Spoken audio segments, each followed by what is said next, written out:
Hey, this is Brian Paradise. This is my informative speech. There's my audience.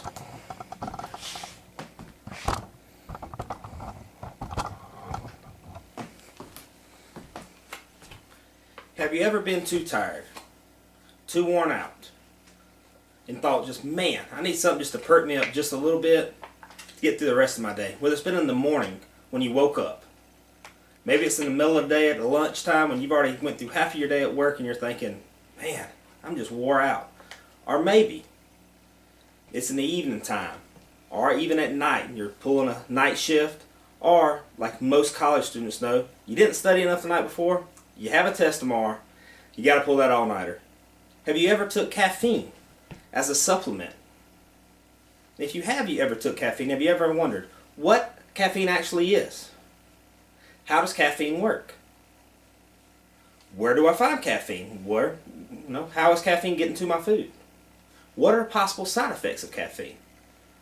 Well, let's look at some of those things. First of all, what is caffeine? Hannah Nichols, who writes for Medical News Today, states that caffeine is a central nervous system stimulant. You think, okay, well, how does it stimulate my central nervous system? What it is caffeine blocks adenosine receptors in your brain. You're thinking, okay, what is that? Basically, adenosine receptors and adenosine is a chemical compound in your brain that tells your brain, hey, I'm tired, I'm sleepy, or whoa, you're getting a little anxious here, let's just calm down and let's settle down a little bit. Now you're thinking, okay, so where can I find caffeine? Well, caffeine is actually located in over 60 plants in this world. The most common for Americans are tea, coffee, and the cocoa plant, which is chocolate. So now that you know these things, you're thinking, okay, so what are the side effects of caffeine on me? What does it do? First, let's look at the bad side effects. Miss Kathleen Doheny, who writes for WebMD, states that one bad side effect is it can cause high blood pressure. You're thinking, how does it cause high blood pressure? It takes your blood vessels and it constricts them, making them smaller. The same amount of blood still has to go through these blood vessels, therefore your blood pressure will increase. With the increase in the blood pressure, it can actually lead to stroke if your blood pressure gets too high. Another thing it can cause is insomnia.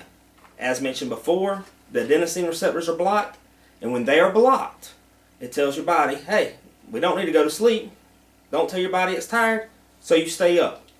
You're more up, you're more alert, and Ms. Doheny also says that doctors have stated that the lack of sleep due to the initial outpouring of caffeine can lead to sleep deprivation. Sleep deprivation leads to more sleep deprivation, which can cause insomnia. Another bad side effect of it is tremors or anxiety disorder. You're thinking, how can caffeine cause an anxiety disorder? What happens is, if you've ever had the fight or flight syndrome, when you get too worked up, you get too anxious, a wreck just about happened, or you're so mad at somebody and you're like, whoa, I have to just calm down just a minute. How does your body calm down? It sends adenosine to those receptors that we mentioned before. And if you have caffeine in your system, you don't calm down. All you do is you get more anxious, you get more mad.